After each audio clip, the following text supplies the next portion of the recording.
Hey guys, welcome back to another video. Today we're looking at the facelifted Cupra Ateca. This is the 2021 model.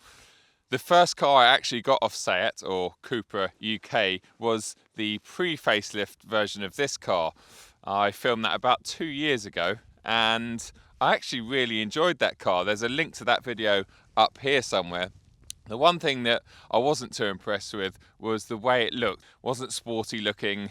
It looked very square and boxy, and it just didn't look that great. And I have to say that my first impressions of this particular car, at least my visual impressions, are that they've really improved the way it looks, because fundamentally it's pretty much the same car as we'll talk about shortly.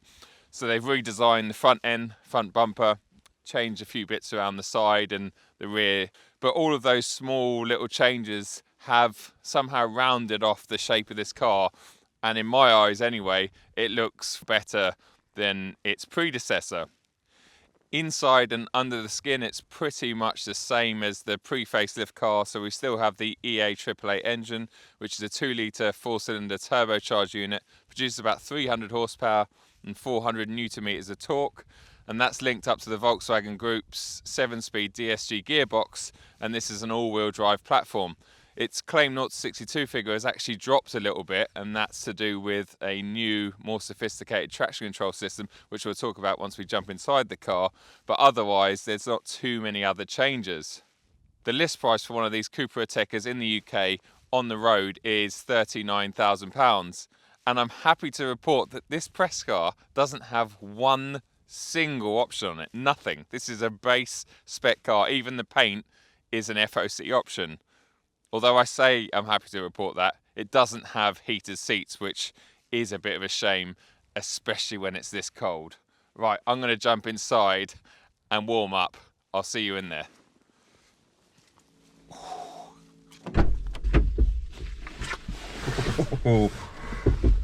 Wow, it is cold out there. Let's fire this up. So jumping inside, what's it like? Well, it's almost identical to what I remember the pre-facelift being, which was not a bad thing because these seats are really good, nice and supportive, very comfortable. They look quite cool as well. Seating position is pretty good. It's not amazing, but it's from the Volkswagen Audi group, and I really think until their very latest cars like the S3 that I had recently, the driving position for me has never been spot on with those guys, but it's not bad, and you get really good visibility in this car. There's lots of glass. Okay, maybe the rear visibility is not that amazing, and there are a couple of small blind spots either side, but that's quite common on small to medium SUVs. In terms of the fit and finish in here, well, there are some nastier plastics if you sort of go down below the waistline, but on the whole it's not bad, and everything seems to be screwed together very well. It feels very much like a Volkswagen Golf in here. The steering wheel is lovely, actually, really nice to hold, nice to look at. We talked about the 7-speed dual clutch gearbox. We've got a little dial down here that gives us a few different driving modes. So we've got comfort, sport, Cupra, individual, off-road and snow.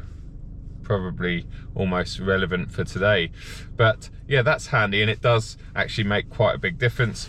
Obviously you've got your paddles behind the wheel here, which are a little bit too far around the back of the wheel.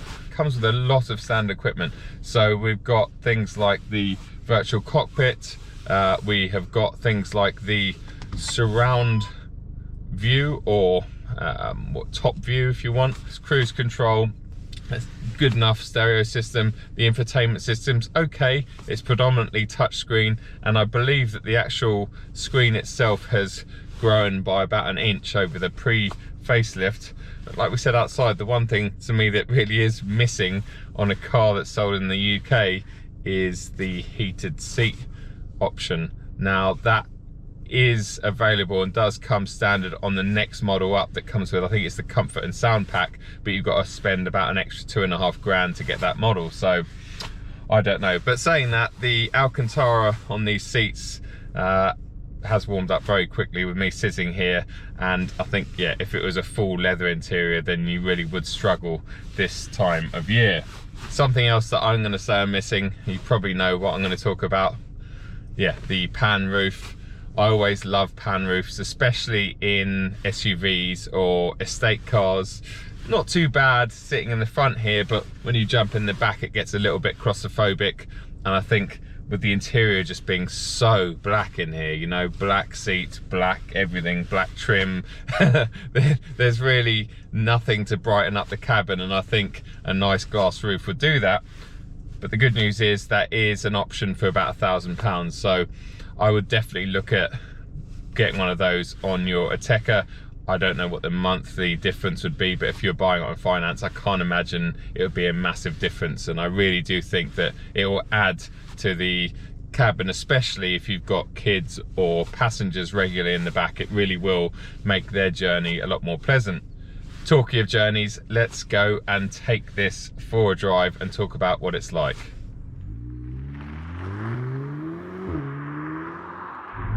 Okay, I think the first thing we should test out in this facelifted Cupra Ateca is its claimed 0 to 62 figure. Now, the conditions are not ideal. It's damp outside and it's -1. So the poor Bridgestone tyres that are pretty average in summer weather are really going to struggle to find grip on this surface. But it's a real life test, and I think if we can get anywhere close to their claimed 4.9 seconds, then we're on to a bit of a winner. Okay, ready to go. We're in sports automatic. I'm going to let the gearbox do the changing. Left foot is hard down on the brake. Race box is ready. Right foot on the floor. 4,000 RPM. Sounds pretty good. Here we go.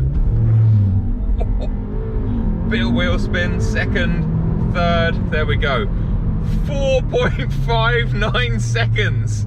Okay, so we were going down a gradient of 1%, which is next to nothing, but we're on slippery tarmac, -1 outside, and it's just managed a 4.6 seconds to 62 miles an hour.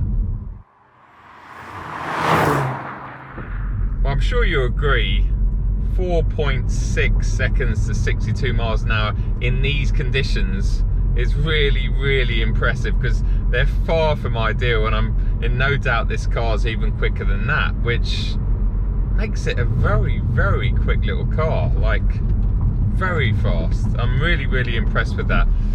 What's not so impressive about the performance of this engine or this car is actually the economy side of things. Now, Seat or Cupra claim 31 miles to the gallon on a combined cycle, and in the time I've had it, well, I've struggled to get it above 20, and in fact today I'm averaging just over 17, and that's not particularly good. I mean, they're the sort of figures that I would see in something like an M5 competition that has more than twice the power that this has got and weighs about 300 kilos more. So yeah, it's a thirsty little engine. Although it performs and it doesn't feel underpowered by any stretch of the imagination, it's very, very thirsty. So expect big fuel bills, and even on long journeys sitting at 70 miles an hour, you're not going to achieve much more than 30 miles to the gallon.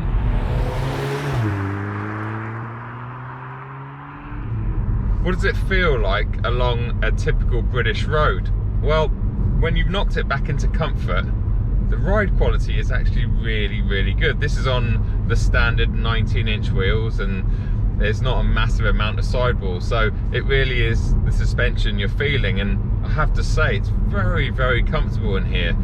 You wouldn't know or think that this had a sporty side, which it does have, we'll get to in a second, because when you're in comfort, it does a very good job of just backing everything off. And I think if you're buying one of these as your family car, which I presume a lot of people are, and a car to have on the weekend as a bit of fun, it kind of does that very well. And I remember thinking that about the pre-facelift car, so no massive change there. But yeah, in comfort feels really good.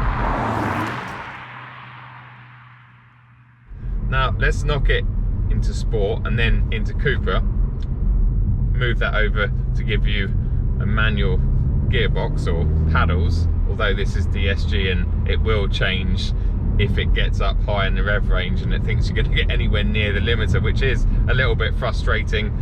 I've talked about that in other Volkswagen Audi group cars, but anyway, it is responsive when you're nowhere near the red line. When you put your foot down, it is really quick, it really is, and instantly I can feel that the chassis, the suspension, everything's stiffened up now I'm in Cupra, so the front end feels a lot more planted.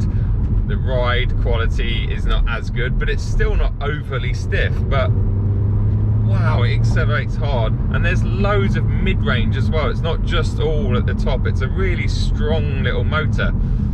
Feels very much like the Audi S3 that I had recently. Oh wait, that's the same motor, basically the same tune. So yeah, it's not surprising that something that weighs almost the same feels like it performs just like that Audi S3. At 30 miles an hour, foot on the floor, and there's 60. It's a quick little car. Actually sounds really good as well. I can hear the exhaust is a little bit tuneful, which is refreshing in this day and age where everything seems to be getting more and more sort of quiet, but actually sounds pretty good. There's a few little pops and cracks on the overrun as well, especially when it gets warm. Brakes are okay. They're good enough today because the tyres can't find much grip. But you can upgrade the brakes to a Brembo setup. I think that's about 1,500 quid or something. And there's a few things you can add to this car, like the comfort and sound pack, the Brembo brakes, sunroof, etc. So you could probably stretch one of these to about 45 grand. But as a standard setup, I guess the only thing we talked about at the start, what I'm really missing is the heated seats, but these Alcantara ones have warmed up really nicely now and feel great. The roof, yes, let's have a roof that'll bring it up to 40 grand, but otherwise I think it's a really, really compelling little package. 40 grand is a lot of money to spend on something that is very similar to a Seat Ateca, but this offers a lot more. I mean, when you factor in the performance that's on tap, the Jekyll and Hyde, you know, we talked about its brilliant ride quality when you want it, really comfortable, and then when you put it into sports or Cupra, it really does offer a sporting drive and feels very similar to a decent hot hatch, which is a massive compliment for something that sits this high. And in fact, when I had the bonnet open earlier on, I noticed how low the engine sat. So they've mounted the engine really low, and in fact I'm sitting quite low in here. So although on the outside the car looks like it's quite a tall car, really a lot of it is just that last bit of roof. So you'll probably find that the center of gravity of this car is not much higher than your typical hot hatch, and you really feel that when you start pushing it. 40 grand, is it worth it? Well, I think it is. When you put everything together, the practicality, the performance, the only real downside for me is the economy. It really is not very good on the combined run, but aside from that, it feels really, really good. And most people buy cars and finance these days, and I'm not exactly sure what that equates to, but I'm sure with a couple of grand deposit down, you're probably going to be spending £450 a month. When you look at it like that, I think this is a really, really interesting car. Guys, I hope you enjoyed this first drive video on Cupra's brand new facelifted 2021 Ateca, and I will see you at the next video very, very soon. Cheers.